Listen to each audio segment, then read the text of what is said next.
आज की कक्षा बीए भाग द्वितीय में आपका बहुत बहुत स्वागत।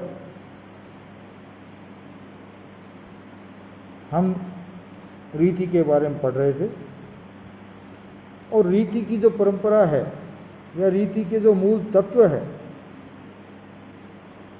उस पर हमारा विचार चल रहा था। उसी के अंतर्गत हमने जाना था कि आचार्य वामन ने गुण को रीति का एक प्रमुख तत्व माना है। 3 तत्व माने थे, गुण, दोष और अलंकार। तो हम उन तीनों की संक्षिप्त में चर्चा करेंगे यहाँ। तो गुणों को उन्होंने आवश्यक तत्व माना था और ये बताया था कि गुण क्या है। गुण वे तत्व हैं जो किसी भी काव्य की शोभा को बढ़ाते हैं। अलंकार का भी यही काम है, काव्य के अच्छा बनाते हों, काव्य को श्रेष्ठ बनाते हों, ऐसा गुण जो है या ऐसी जो विशेषता है वो गुण कहलाती है। आज हम जो आचार्य वामन ने हमें गुणों की संख्या बताई थी उस पर चर्चा करेंगे। हमने देखा था कि आचार्य वामन ने गुणों की संख्या को 20 कर दिया था या 20 बताया था। इससे पूर्व आचार्य भरत ने इसकी संख्या 10 बताई थी। तो इन्होंने संख्या को 2 गुना कर दिया और उनको 2 हिस्सों में बांट दिया, अर्थ गुण और शब्द गुण या शब्द गुण और अर्थ गुण। तो इस तरह से उन्होंने सर्वप्रथम गुणों को 2 तरह के हिस्सों में बांट करके उनका विभाजन किया और 2 गुणों के भेद बताए। फिर प्रत्येक शब्द गुण और अर्थ गुण को 10-10 हिस्सों में बांट दिया, अर्थात शब्द गुण भी 10 प्रकार के और अर्थ गुण भी 10 प्रकार के। अब सबसे पहले हम ये जानेंगे कि शब्द गुण क्या है। जहाँ शब्द की गुणवत्ता, शब्द का जो है चमत्कार, काव्य का चमत्कार शब्द पर निर्भर रहता है, वहाँ शब्द गुण कहलाता है। और जहाँ ये निर्भरता गुण पर हो जाती है, वहाँ अर्थ पर हो जाती है, वहाँ उसे अर्थ गुण के नाम से जानो। हालांकि इन्होंने संख्या तो 20 कर दी, लेकिन नाम वही रखे जो भरत ने बताए थे। इन्होंने 10 शब्द गुण कर दिए, 10 अर्थ गुण कर दिए। नाम वही तो शब्द गुणों के हैं जो 10 उन्होंने दिए, और वही 10 नाम अर्थ गुणों के हैं।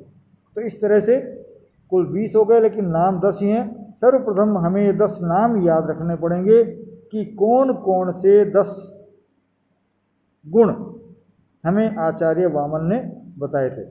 तो यहाँ हम सबसे पहले उसकी जो है चर्चा करेंगे।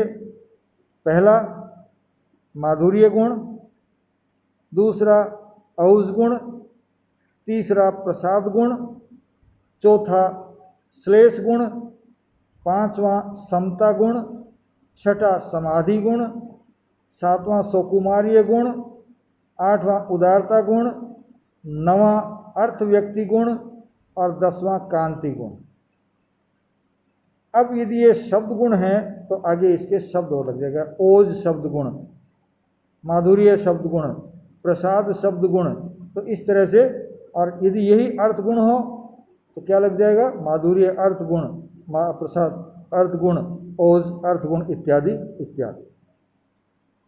ये बात स्पष्ट हो गई होगी कि गुणों की नाम जो है 10 ही नाम थे, और उन 10 नामों को शब्द और अर्थ में अलग अलग बांट के इनकी संख्या आचार्य वामन द्वारा 10 कर दी गई, 20 कर दी गई। तो 20 शब्द गुण और 20 अर्थ गुण। अब हम आते हैं इन गुणों की विशेषताएं, या इन गुणों में तत्व कौन कौन से हैं जिसके आधार पर हम ये कह सकें कि यह गुण है। तो सबसे पहले आते हैं शब्द गुणों पे। और शब्द गुणों में हम क्रमशः उनको लेंगे।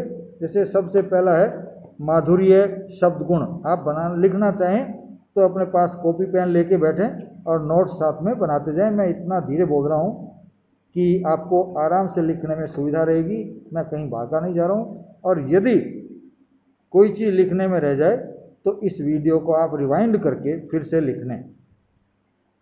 पहला है माधुर्य गुण। नाम से तो मधुरता झलकती है, लेकिन यहाँ वामन ने इसके भी कौन से गुण बताए हैं, विशेषताएं बताई है। इन्होंने कहा है माधुर्य गुण युक्त रचना वह रचना है जो समास रहित होती है, तभी उसमें माधुर्य गुण होता है। यदि हम सीधे शब्दों में जानना चाहें तो समास रहित रचना ही माधुर्य गुण युक्त होती है, या समास रहित रचना का होना ही माधुर्य गुण है। हालांकि ये पूरी तरह जमता तो नहीं है कि माधुर्य खाली समास रहित होने से कोई माधुर्य हो जाएगा गुण, लेकिन वामन ने ये माना है। फिर आते हैं दूसरा गुण औज गुण। इसमें ये कहते हैं कि रचना की गाढ़ता या गाढ़ बंधत्व, रचना की गाढ़ता या गाढ़ बंधत्व अर्थात संश्लिष्ट शब्द रचना, लंबे शब्दों की रचना औज गुण कहलाती है। अब ये भी जमने वाली बात नहीं है कि खाली शब्द लंबा होने से, बड़ा होने से या गाढ़ता होने से या उसमें कठोरता आने से कोई औज गुण युक्त हो जाता हो, लेकिन इन्होंने ये बात मानी है कि रचना की गाढ़ता या गाढ़ बंधत्व या संश्लिष्ट शब्द रचना, ये यदि किसी रचना में है तो वो औज गुण युक्त मानी जा सकती है।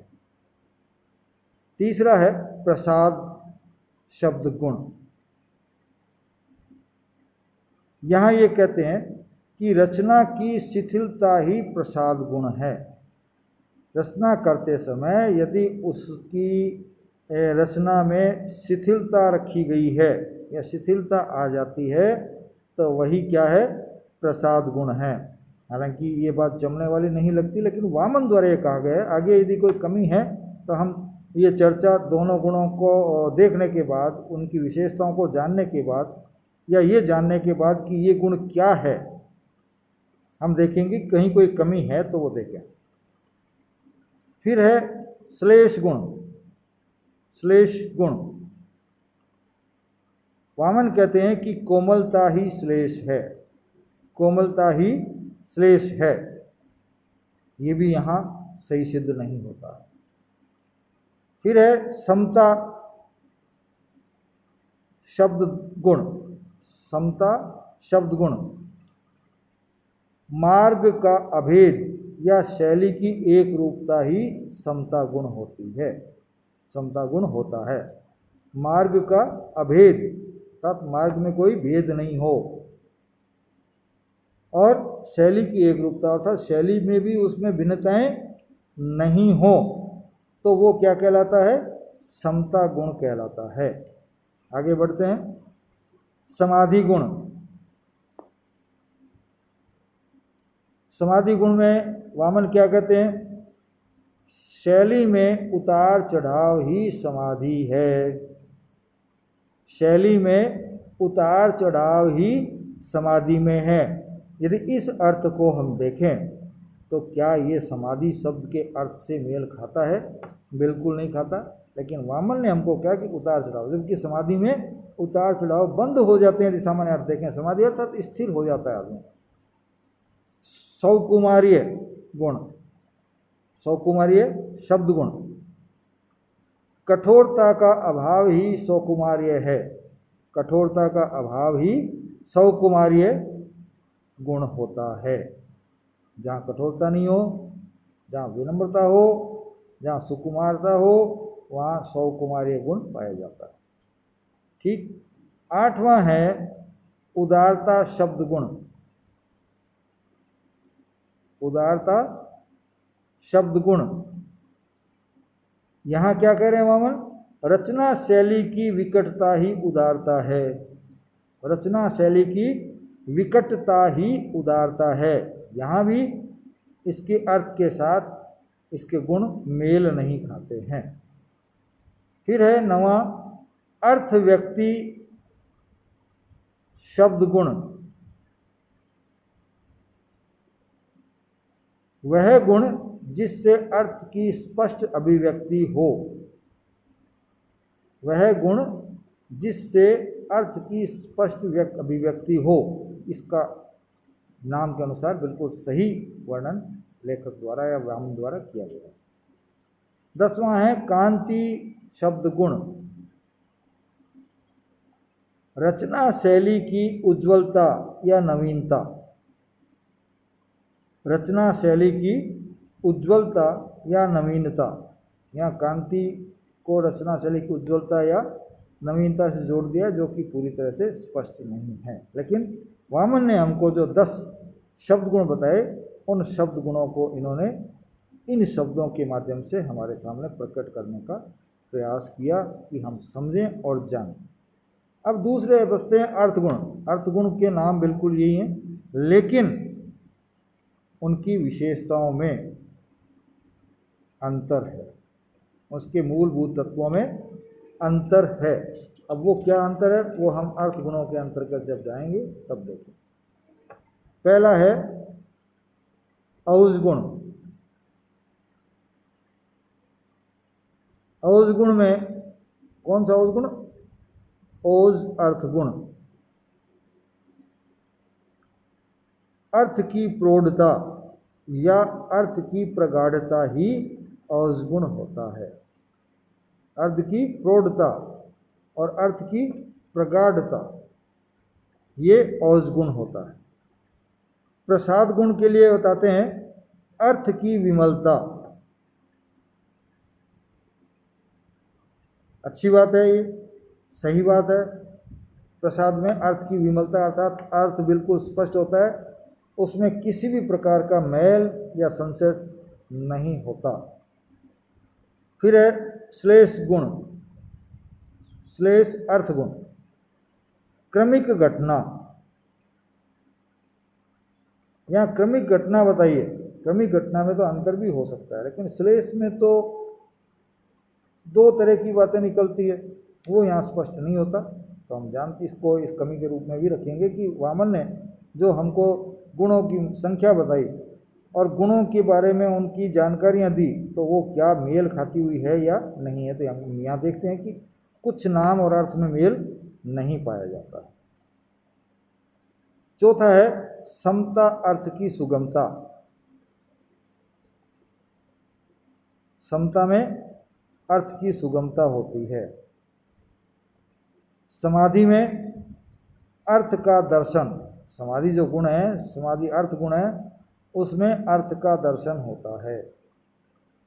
फिर है माधुर्य गुण। उक्ति वैचित्र्य।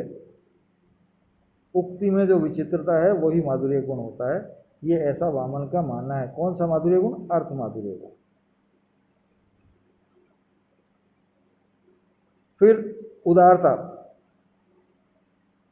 अग्राम्यत्व अर्थात ग्रामीणपन जो होता है, या एक अक्षरता जो होती है, वो अक्षरता जिस भाषा में नहीं पाई जाती, वो भाषा में वो गुण उदारता कहलाता है वामन के अनुसार। फिर है अर्थ व्यक्ति। इसमें वस्तु के स्वभाव की स्पष्टता दृष्टिगोचर होती है। जहाँ वस्तु के स्वभाव की स्पष्टता हो, वहाँ अर्थ व्यक्ति नामक अर्थ गुण होता है। फिर बचता है कांति। रस की दीप्ति। जहाँ रस बहुत तेजी से उभर करके सामने आता है, वो कांति नामक गुण माना जाता है। अब देखिए, शब्द में भी और अर्थ में भी, दोनों में वामन ने एक ही नाम रखे हैं, अर्थात 10 जो गुण रखे हैं दोनों समान हैं, लेकिन उसमें इन्होंने जो नाम और इसके अर्थ दिए हैं उनमें भिन्नता है।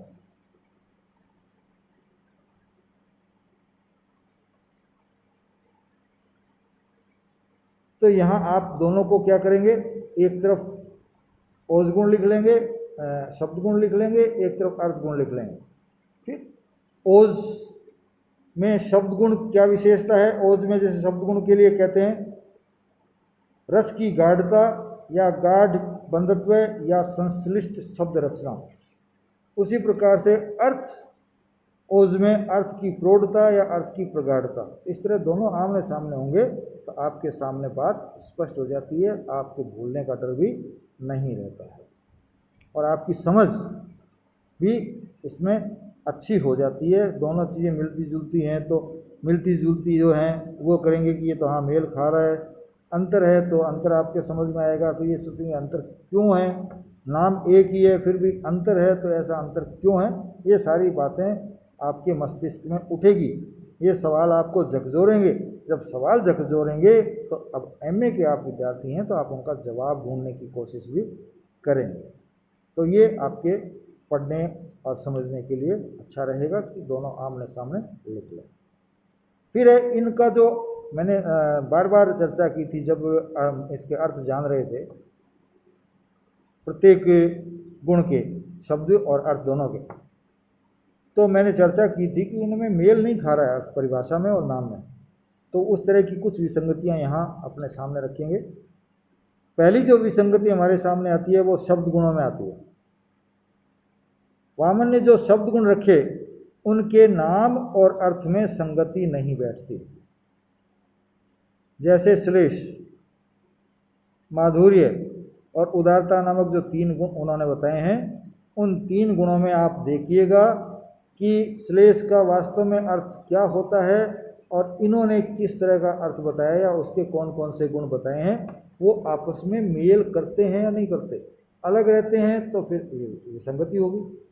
जैसे श्लेष में, श्लेष का अर्थ होता है बार बार पुनरावृत्ति किसी भी चीज़ की, जबकि यहाँ क्या करें, कोमलता ही श्लेष है। कोमलता श्लेष शब्द के अर्थ के अनुसार तो नहीं होती, लेकिन इन्होंने ये गुण के अनुसार यहाँ रखी है। तो हम ये कह सकते हैं कि यहाँ जो वामन ने गुणों का वर्गीकरण किया है उसमें असंगति है या विसंगति है। दूसरी जो विसंगति हमारे सामने आती है वो है शब्द गुणों की सूची और विशेषताओं में बड़ा अंतर विरोध है। जैसे गंभीर बंधत्व को ओज और उसके विरोधी गुण रचना की शिथिलता को प्रसाद गुण बताया है। नाम तो दे दिए लेकिन ये विरोधी हैं कहाँ? ओज और प्रसाद एक दूसरे के विरोधी तो है ही नहीं, लेकिन इन्होंने जो भीतर जो विशेषताएं होनी चाहिए, जो अर्थ जो होने चाहिए, वो इस तरह की चीज़ों को शामिल किया कि वो एक दूसरे के विरोधी दिखाई देते हैं। तो ये भी एक विसंगति है। तीसरा है शब्द गुण एवं अर्थ गुण लक्षणों की दृष्टि से भिन्न होते हुए भी इनके नाम एक ही रखे गए हैं। आपने शब्द गुणों के अर्थ भी देखे और अर्थ गुणों के भी लक्षण देखे। शब्द गुण के लक्षण भी देखे, अर्थ गुण के भी लक्षण देखे। क्या वो लक्षण समान हैं? नहीं, वो लक्षण समान नहीं है। जब दोनों के लक्षण असमान हैं या भेद है लक्षणों में, तो नाम समान कैसे हो सकते हैं?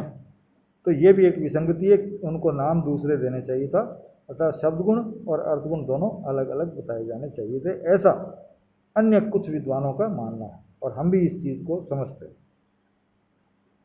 जैसे शब्द में प्रसाद तथा अर्थ में भी प्रसाद, जबकि दोनों के भीतर जो लक्षण हैं दोनों के वो अलग अलग हैं। तो अलग अलग है तो नाम एक कैसे हो? ये नहीं होना चाहिए। फिर जो चौथी असंगति पाई जाती है वो है काव्य शास्त्र को सीमाओं में बांधने का प्रयास दिखाई देता है। जैसे रस के अंगों और भेदों को, रस के अंगों और भेदों को कांति नामक गुण में समेटने का प्रयास। ये एक गुण के अंतर्गत पूरे रस को समाने की कोशिश कर रहे हैं, जबकि हम जानते हैं कि रस बहुत विस्तारित चीज है। इतना बड़ा नाम है रस, कि रस में पूरा साहित्य समा सकता है, और ये खाली एक गुण जो ओज गुण कहते हैं उसके अंतर्गत पूरे काव्य को समाहित करना चाहिए, जो कि गलत लगता है कि एक गुण में ही पूरा साहित्य आ जाएगा, फिर बाकी गुण क्या करेंगे, या साहित्य में भेद कहाँ रहेगा, साहित्य में अंतर कहाँ रहेगा, फिर रुचि कहाँ से पैदा होगी।